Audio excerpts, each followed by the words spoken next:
C'est l'une des dernières discussions entre le président de la République et le Premier ministre avant la sortie du gouvernement tant attendu. Ilunga Ilunkamba est venu ce lundi rendre compte au chef de l'État de l'évolution du processus de constitution du prochain gouvernement. Respect de critères de sélection, Félix-Antoine Tshisekedi tient encore et toujours à ses directives. Le Premier ministre, lui, le sait pertinemment et s'y emploie. Au moment de quitter le bureau du chef de l'État, le patron de la primature, serein, annonce un dénouement dans les prochaines heures. Le président de la République, chef de l'État, avait fixé des critères qui reprennent tout ce que vous venez de dire. Et je crois que très bientôt, dans 1 ou 2 jours qui suivent, je pourrai lui présenter la dernière mouture du gouvernement. Cette dernière monture de Sylvestre Ilunga Ilunkamba sera très certainement celle qui va donner corps à la première équipe gouvernementale de l'ère Félix-Antoine Tshisekedi. Il ne restera plus que la signature de l'acte de naissance de ce gouvernement, l'ordonnance présidentielle. La République démocratique du Congo et les États-Unis d'Amérique, à travers son agence pour le développement international USAID, envisagent une coordination d'action pour lutter efficacement contre le trafic des êtres humains. Mark Green, administrateur de l'USAID, a au cours de cette rencontre exprimé le besoin d'une lutte concertée contre ce fléau qui constitue une des priorités du chef de l'État, Félix-Antoine Tshisekedi. We require the countries whom we partner with. Nous demandons que les pays avec qui nous travaillons en partenariat montrent leur disposition à faire des progrès et des efforts pour combattre le trafic humain. Et le président a mentionné qu'il y a beaucoup plus d'efforts à continuer à faire, mais déjà avec les progrès qui ont été faits, en tout cas il y a beaucoup d'espoir que nous arriverons à atteindre un objectif. Autre sujet à l'ordre du jour, l'épineuse question de la lutte contre la maladie à virus Ebola. L'USAID et la RDC souhaitent une éradication totale en y arrachant la racine principale du problème, la pauvreté. L'administrateur de l'USAID s'est dit impressionné par la récente visite du chef de l'État auprès des communautés directement touchées par cette maladie, ainsi que sa décision de travailler dans la transparence avec le gouvernement et les partenaires. Mark Green avait à ses côtés son concitoyen Mike Hammer, ambassadeur des USA, en poste à Kinshasa. Selon le speaker de la Chambre basse du Parlement, la convocation de la présente session a été justifiée par la nécessité de procéder à la validation des pouvoirs des députés nationaux et à l'audition du programme du gouvernement suivi de son investiture. Il s'agit également de valider les pouvoirs des suppléants des 14 députés nationaux qui ont opté pour les fonctions incompatibles avec le mandat du député national, y compris celles des députés nationaux proclamés élus par la Cour constitutionnelle sous l'arrêt du 4 juillet 2019, dira l'honorable Janine Mabundalio Komodiaï. À la prochaine plénière, une commission spéciale sera mise en place pour examiner les dossiers des députés concernés avec l'appui de la CENI. Concernant l'audition du programme du gouvernement, elle interviendra dès son dépôt par le nouveau Premier ministre Atel Rancheri. À ce propos, permettez-moi de vous signaler que l'article 91 de la Constitution confie au gouvernement la charge de définir, en concertation avec le président de la République, la politique de la nation et d'en assumer la responsabilité devant l'Assemblée nationale dans les conditions prévues aux articles 90, 100, 146 et 147 de la Constitution. De cette construction fragile et graduelle de notre pays, tous nos adversaires et tous les protagonistes ont retenu et nous ont légué une leçon unique, que la langue lingala traduit avec perfection. Nakati ya libota, singa, ekoki pe kobendana. Kasi ata mokolo mokote, singa, ekoki kokatana. En français, pour ceux qui aiment le français, nous traduirons cette sagesse simplement par une toute petite phrase qui nous inspire, que nous avons héritée de nos aînés, de nos parents, et qui dit « Le Congo est un et indivisible ».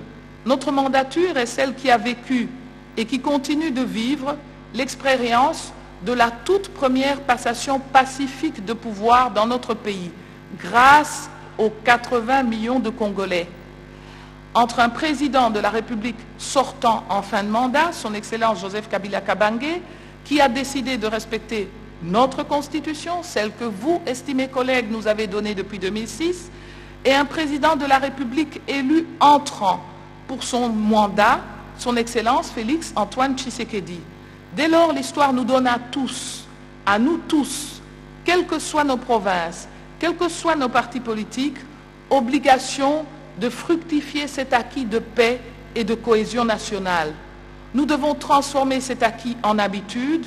Nous sommes tenus, au nom du peuple congolais qui nous a fait confiance, à tirer le profit le plus large de cette coutume, aussi bien pour la cohésion nationale que pour la planification de la construction et le développement du pays au bénéfice de tous nos compatriotes. La présidente de l'Assemblée nationale a par ailleurs salué les efforts entrepris par l'expertise congolaise, le leader communautaire et les autorités politiques sous l'impulsion du chef de l'État, Félix Antoine Tshisekedi, dans la lutte contre la maladie à virus Ebola en province du Nord et Sud Kivu. Pour honorer la mémoire de toutes ces victimes, de ces fléaux, un moment de silence a été observé. 2 personnels des Médecins sans frontières ont été enlevés et sont pris en otage il y a 6 ans par les ADF NALU dans le Nord Kivu. Face à la propagation de la maladie à virus Ebola, le directeur général de cet organisme, Philippe Ricroix, qui accompagnait le point focal de MSF Goma, Sylvie Machaut, s'est dit très inquiet pour son personnel et surtout pour la suite des démarches pour la libération des 2 otages. Il sollicite l'implication du gouvernement pour la libération de ces 2 médecins sans frontières. Il a dit de vive voix au ministre d'État, ministre intérimaire de la Justice et garde des Sceaux, Azarias Rouberois. Nous avons abordé 2 sujets qui nous tiennent particulièrement à cœur, à savoir l'enlèvement de nos collègues il y a 6 ans maintenant malheureusement, qui travaillaient à l'époque à Béni et qui ont été enlevés par les ADF. Et c'était tout l'objet de la rencontre avec son Excellence le ministre d'État pour faire le point sur l'état d'avancement de ce dossier et dans quelle mesure le gouvernement congolais avec MSF évidemment se saisissait de ce sujet pour obtenir dans les meilleures conditions et les meilleurs délais la libération de nos collègues. Que la région de Béni est aujourd'hui touchée par une épidémie d'Ebola, ce qui complique plus encore la tâche des gens qui sont chargés de s'occuper à la fois de la recherche des personnes détenues par les ADF et des personnes qui sont chargées de lutter contre la maladie à virus Ebola. Le ministre d'État, comme vous pouvez l'imaginer, soutient complètement les démarches de Médecins sans frontières dans le cadre de la recherche de nos collègues enlevés et évidemment soutient aussi de tout cœur les équipes de réponse à l'épidémie d'Ebola dont MSF est partie. La commission spéciale chargée d'agréer le premier membre de l'Ordre national des experts comptables de la RDC poursuit sans embûche ni anicroche l'installation des différents conseils provinciaux. Après l'étape du Haut-Katanga et du Nord Kivu, l'installation des membres du conseil provincial de l'Ordre national des experts comptables ville-province de Kinshasa a eu lieu ce lundi 19 août 2019 à l'hôtel Béatrice dans la commune de la Gombe. Plusieurs allocutions ont été prononcées pour la circonstance. D'abord, celui du président de la commission spéciale de l'Ordre national des experts comptables du Congo qui a rappelé aux uns et aux autres leurs devoirs et objectifs. La cérémonie d'aujourd'hui, c'est une étape nécessaire pour rendre public le fait qu'il existe un conseil provincial au niveau de Kinshasa. Et elle est importante aussi parce qu'elle s'inscrit dans un processus. Et après l'installation de conseils provinciaux, on arrivera à convoquer une assemblée générale au niveau national, ce qui réunira l'ensemble des experts comptables et on prendra un certain nombre de résolutions qui amèneront au Conseil national. Et dès que le Conseil national sera en place, on arrivera alors à la fin du processus. S'en est suivi le discours du ministre des Finances lu par son directeur de cabinet qui a promis l'accompagnement du gouvernement de la République pour l'encadrement de l'Ordre national des experts comptables de la République démocratique du Congo. La cérémonie s'est clôturée par la signature du procès verbal avant la pose photo des membres du conseil provincial de l'Ordre des experts comptables ville-province de Kinshasa dans une ambiance bon enfant.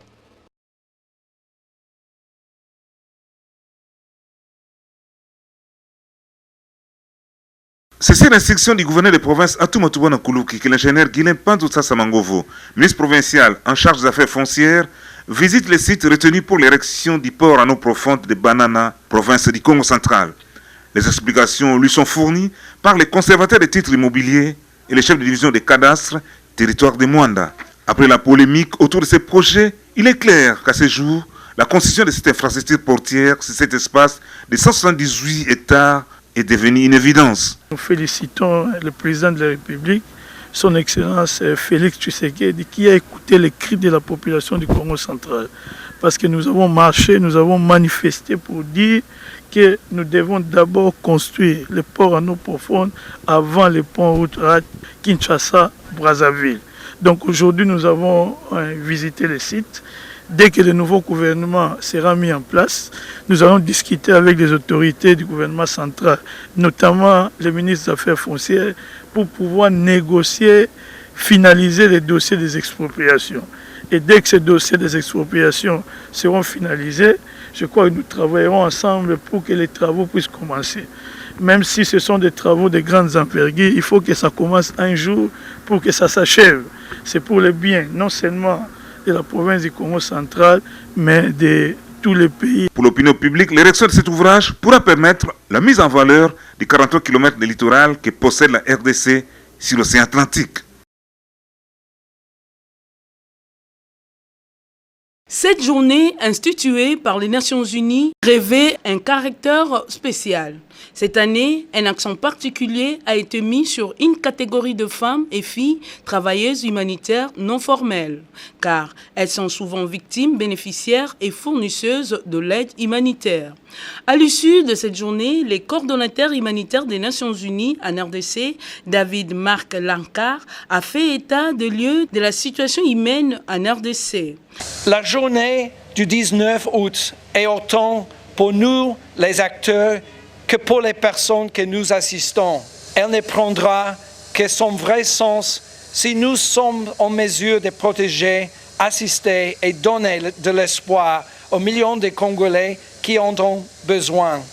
Quant au secrétaire général à la solidarité et aux actions humanitaires, Laurent Tchela, s'est penché sur les engagements pris par la RDC en ce qui concerne les femmes et les jeunes filles dans le cadre de l'action humanitaire à temps de crise. Faire participer les femmes à toutes les instances de prise de décision dans la recherche des solutions durables pour un meilleur plaidoyer à tous les problèmes spécifiques concernant les femmes pendant la période de crise humanitaire. De son côté, la coordonnatrice du Caritas Développement Kananga, Delphine Bilowa, au Kasaï central, a plaidé pour le renforcement de l'action humanitaire menée par les femmes et filles en situation de crise avec l'appui des ONG locales. La femme comme actrice et bénéficiaire sera plus consciente de ses responsabilités et donnera le meilleur d'elle-même pour l'équilibre de la société.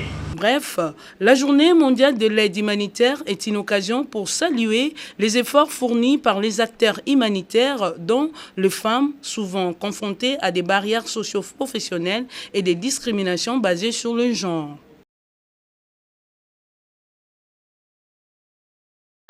La dynamique Denise Nyakero très forte existe désormais au Kasaï.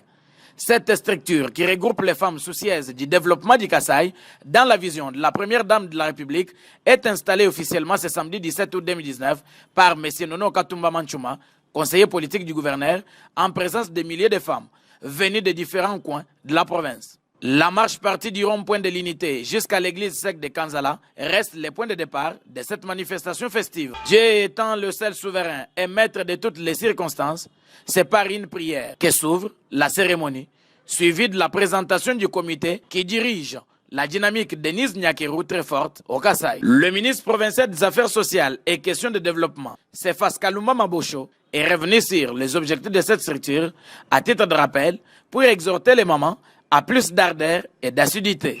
Lutter pour l'autonomisation de la femme, assurer l'encadrement des enfants désœuvrés, femmes veuves, non remariées, albinos et personnes vivant avec handicap. Pourquoi la femme du Kasaï a-t-elle pris l'initiative de créer cette structure? Madame Virginie Kamonio, secrétaire, explique. Victime d'injustice sociale, de considération, réduction à l'objet de plaisir et des reproductions abusives, ainsi que des viols et violences physiques. Face à toutes ces choses, nous avons été amenés à nous organiser dans une structure afin de bien mener notre lutte contre ces fléaux indignes dans la vision de la première dame, Madame Nyakero Denise Tshisekedi.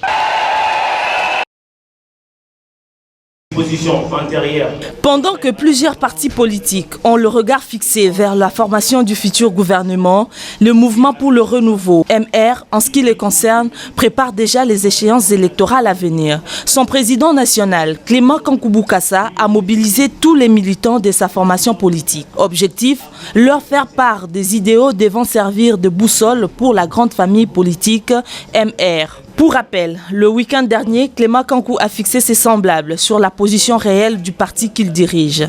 Le MR se range dans le camp de la patrie, a-t-il martelé. C'est-à-dire, le parti cher à Clément Kankubou Kassa a pris l'option d'accompagner l'actuel chef de l'État, Félix Antoine Tshisekedi, dans sa lourde mission, celle de faire du Congo un pays prospère et surtout stable. Je demande à mon parti de s'inscrire dans ce schéma de l'intérêt du Congo, du bien-être de la population. Et nous avons dit que nous allons accompagner le président de la République, Félix Tshisekedi, dans sa mission de redonner le sourire à ce peuple, dans sa mission d'assurer la sécurité des Congolais, pour que le Congo puisse prendre l'envol d'un véritable développement. Mais nous avons aussi dit que nous allons garder notre indépendance d'esprit, dénoncer ce qui ne va pas aller. Je demande au chef de l'État qu'il continue à faire cette politique d'ouverture parce que nous avons besoin de développement. Pour votre information, le mouvement pour le renouveau a procédé à la présentation et à l'installation des responsables du parti du sommet à la base.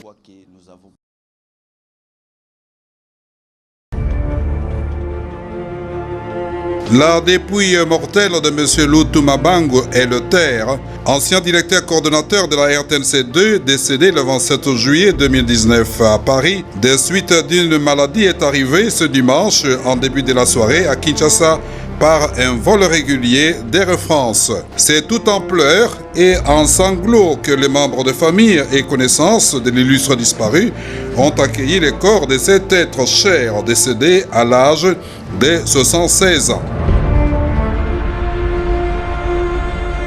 Au milieu de la foule, M. Zéphiré Mamoko et Ernest Kabila Ilunga, respectivement président du conseil d'administration et directeur général de la RTNC, venus très tôt à l'aéroport de Djili compatir avec la famille de leur ancien collaborateur. La tristesse était perceptible sur leurs visages. Après la réception du corps, les cortèges funèbres s'est ébranlé vers la morgue de l'hôpital du Cinquantenaire, où il sera gardé jusqu'à sa levée à la date qui sera fixée. Et une courte prière a été dite dans la salle d'attente de la morgue avant la fin de la cérémonie. Le président du conseil d'administration, Zéphiré Mamoko, a brièvement parlé de Lutuma Bangu et l'auteur. C'est un nom, un grand nom à RTNC. Son dernier poste en date, il était directeur coordonnateur de la 2. C'est un grand directeur de la RTNC, c'est à ce titre-là que nous avons tenu à venir personnellement, les DG même, à attendre le corps. C'est une grande perte pour la RTNC.